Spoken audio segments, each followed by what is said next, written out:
ভূমধ্যসাগরে দুটি নৌকাডুবিতে ১১ জন মারা গেছে। নৌকা দুটিতে সবাই ছিলেন ইউরোপ অভিবাসন প্রত্যাশী এবং তাদের মধ্যে বাংলাদেশি নাগরিকও ছিলেন।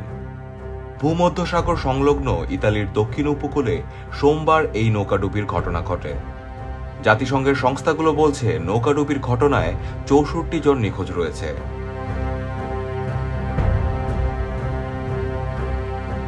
এ ঘটনায় জাতিসংঘের শরণার্থী বিষয়ক সংস্থা UNHCR, আন্তর্জাতিক অভিবাসন সংস্থা এবং জাতিসংঘের শিশু বিষয়ক সংস্থা ইউনিসেফ একটি যৌথ বিবৃতি দিয়েছে। বিবৃতিতে বলা হয়েছে, অভিবাসন প্রত্যাশীদের নিয়ে নৌকাগুলো লিবিয়ার উপকূল থেকে এসেছিল। এতে সিরিয়া, মিশর, পাকিস্তান ও বাংলাদেশের নাগরিকরা ছিলেন।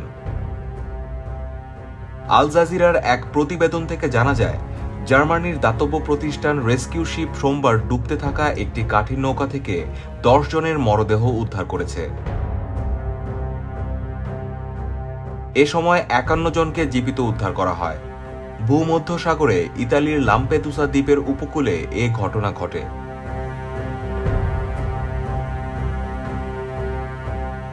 অন্য একটি নৌকা ডুবে গিয়ে ৬০ জনের বেশি মানুষ নিখোঁজ হওয়ার খবর দিয়েছে আন্তর্জাতিক চিকিৎসা মানবিক সংস্থা ডক্টরস উইদাউট বর্ডার্স।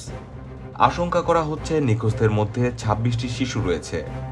ইতালির দক্ষিণাঞ্চলের ক্যালাব্রিয়া উপকূল থেকে প্রায় ১২৫ মাইল দূরে এই ঘটনা ঘটেছে।